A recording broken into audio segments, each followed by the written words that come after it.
Altria Group Stock has basically been going a whole heck of a lot of nowhere price-wise for the last year.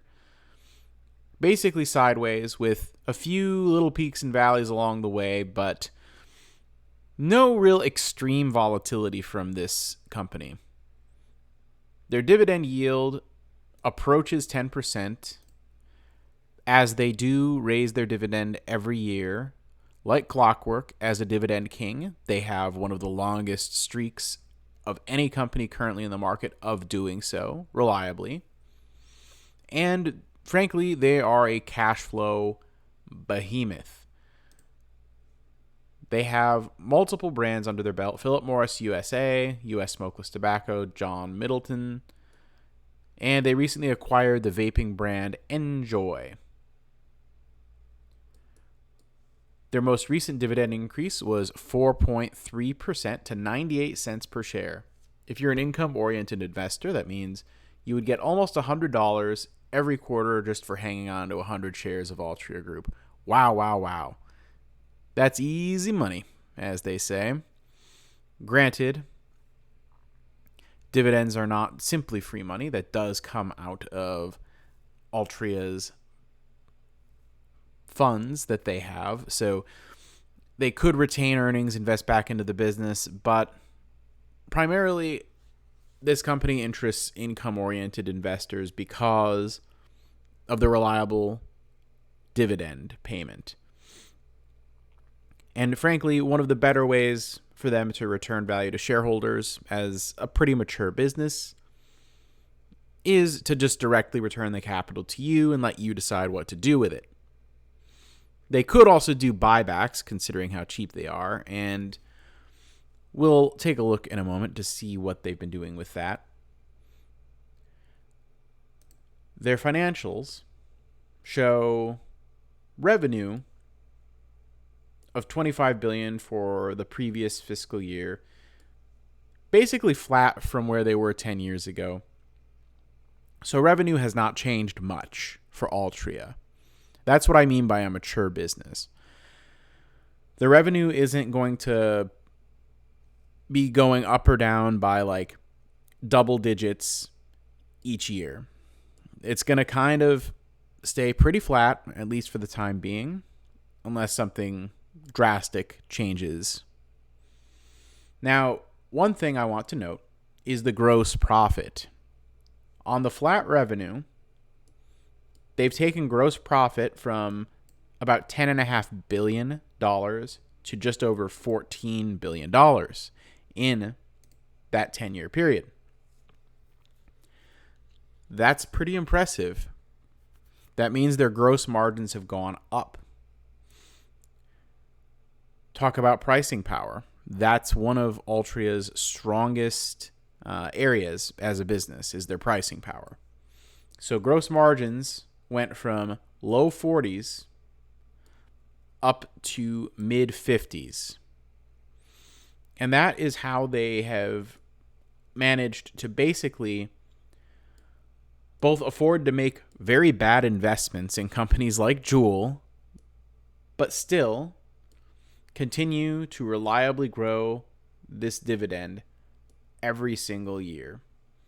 And a lot of these increases were pretty solid.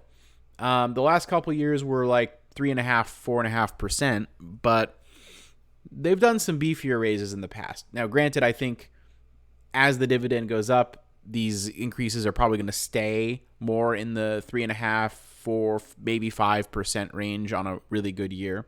I don't think you're going to see many more 8, 9, 10 plus percent dividend increases from them unless one of their other segments takes off really well.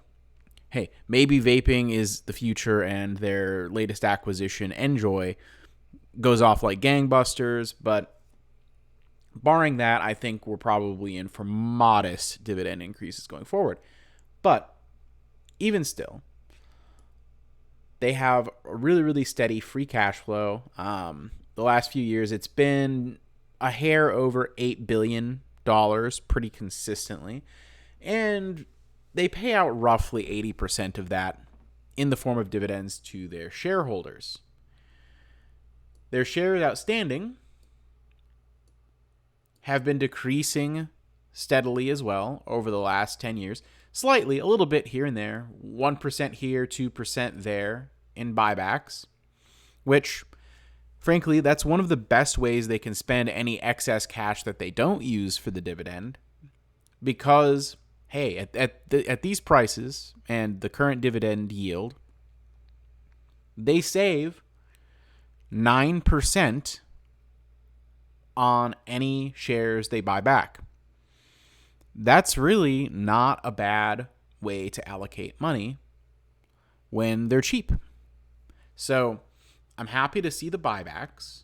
I'm happy to see the dividend increases. I'm happy to see the expansion of gross margins. Now, smoking falling out of favor in the U.S. is a concern, but they're making efforts to grow other parts of the business. They've got, those nicotine pouches and the vaping, which they say is going to be accretive to free cash flow sometime in 2025. And I think the analyst forecasts for earnings kind of bear this out. So they acquired Enjoy this year, which is the vaping brand.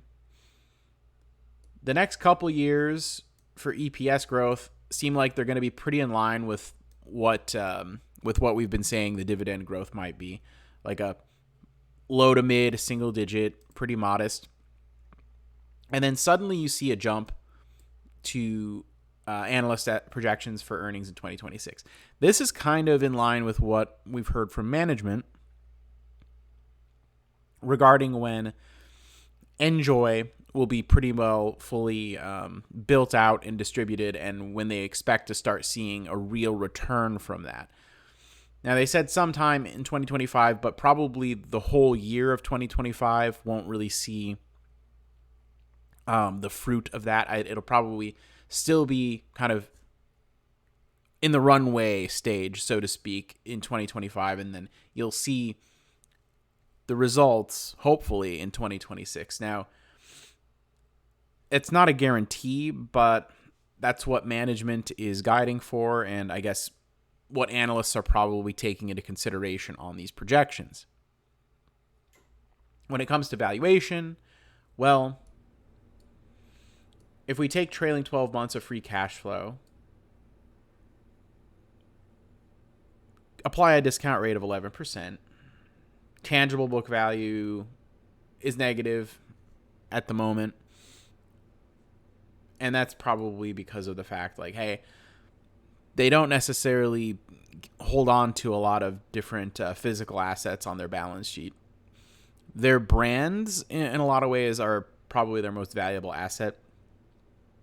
They might have some property, plants, equipment, etc., but probably pretty asset light in a lot of ways. And if they got a little bit of debt, well, there you go, negative tangible book. But still, you penalize them for that even. And you don't necessarily have to because of how stable the free cash flow is. You could make an argument that as long as the earnings or free cash flow is stable, you could try to, and they return most of it to shareholders, you could argue that that's the only thing you need to worry about the value of. But I digress. We'll use the more conservative number. We assume a 6% growth rate on that EPS. And even with these pretty conservative assumptions, you come out with a $45 fair value. Now, I'm personally a buyer under 50, and the reason is because, again, the stability, and with a standard 10% discount rate, you come out with a fair value of 50. However, looking at some of these projections, first of all, we could start from the full year 2023 number, which, $5.14 per share.